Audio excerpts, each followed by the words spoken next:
Halo sahabat Laser CPNS, perkenalkan saya Ayu Ambarwati. Saya peserta Latsar CPNS tahun 2022 angkatan ke-16, Pemerintah Kabupaten Pacitan, instansi Puskesmas Tanjung Sari. Di sini saya akan menyampaikan Smart ASN dan Manajemen ASN. Smart ASN adalah seorang pegawai dengan kompetensi, kinerja, serta profesionalisme yang tinggi, sehingga mampu beradaptasi dan semakin responsif terhadap perubahan dan pencapaian tujuan organisasi. Yang pertama, literasi digital. Menurut UNESCO, literasi digital yaitu kemampuan untuk mengakses, mengelola, memahami, dan menginterpretasikan serta menciptakan informasi secara aman melalui teknologi digital untuk pekerjaan. Pada era sekarang ini, Indonesia akan berubah Indonesia Digital Nation yang bermartabat, berkeadilan, dan berdaya saing dalam bidang pemerintahan, masyarakat, dan ekonomi akan dirubah menjadi digital.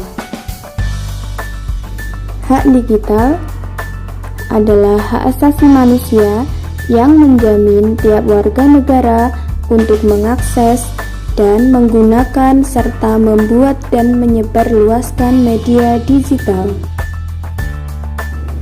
Kemudahan untuk mengakses, right to access, kebebasan mengakses internet seperti ketersediaan infrastruktur, kepemilikan, dan kontrol layanan, penyedia internet, kesenjangan digital, kesetaraan akses antar gender, dan penapisan serta blokir.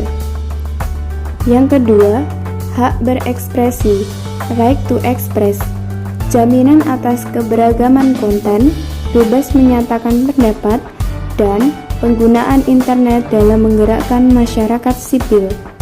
Yang ketiga, merasa aman, right on safety, bebas dari penyadapan massal dan pemantauan tanpa landasan hukum, perlindungan atas privasi hingga aman dari penyerangan secara daring.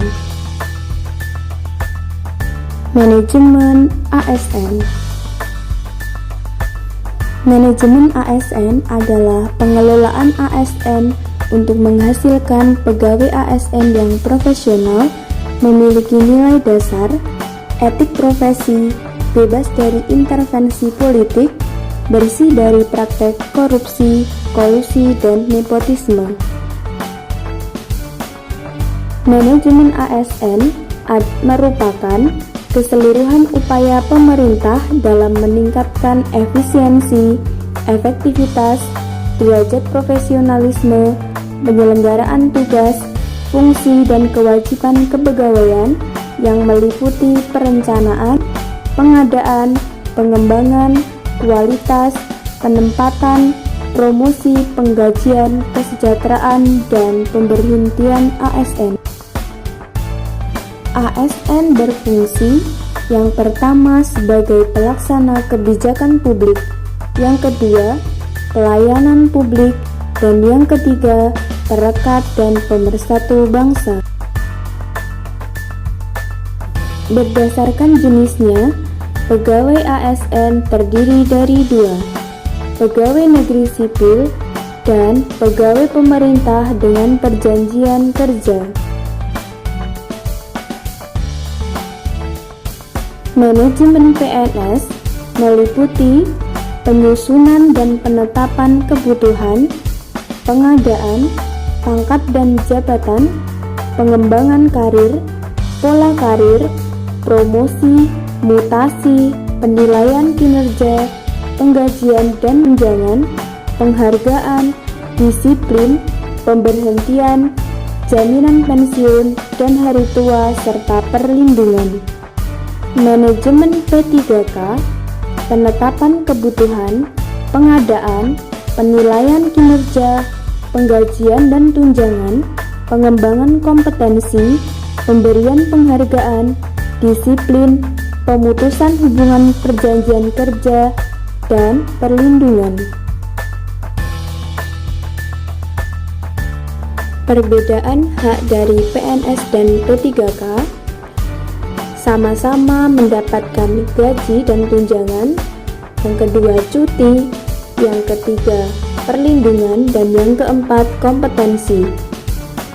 P3K tidak mendapatkan jaminan pensiun dan jaminan hari tua.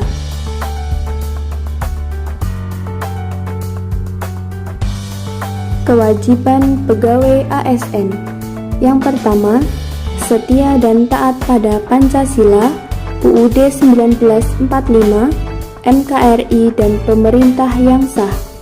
Yang kedua, menjaga persatuan dan kesatuan bangsa. Yang ketiga, melaksanakan kebijakan pemerintahan. Yang keempat, menaati peraturan perundang-undangan. Yang kelima, melaksanakan tugas kedinasan dengan tanggung jawab. Yang keenam, menyimpan rahasia jabatan. Dan yang ketujuh, menunjukkan integritas dan keteladanan. Yang kedelapan, bersedia ditempatkan di wilayah NKRI. Konsep sistem merit dalam pengelolaan ASN. Kebijakan dan manajemen ASN yang berdasarkan pada kualifikasi, kompetensi, dan kinerja secara adil dan wajar, dengan tanpa membedakan latar belakang, politik, ras, warna kulit, agama, asal-usul, jenis kelamin, status pernikahan, umur, dan kondisi kecacatan. Sistem merit pada dasarnya adalah konsepsi dalam manajemen SDM yang menggambarkan diterapkannya objektivitas dalam keseluruhan semua proses dalam pengelolaan ASN, yakni pada pertimbangan kemampuan dan prestasi individu untuk melaksanakan pekerjaan. Objektivitas dilaksanakan pada semua tahapan dalam pengelolaan SDM, diantaranya rekrutmen, pengangkatan, penempatan, dan promosi.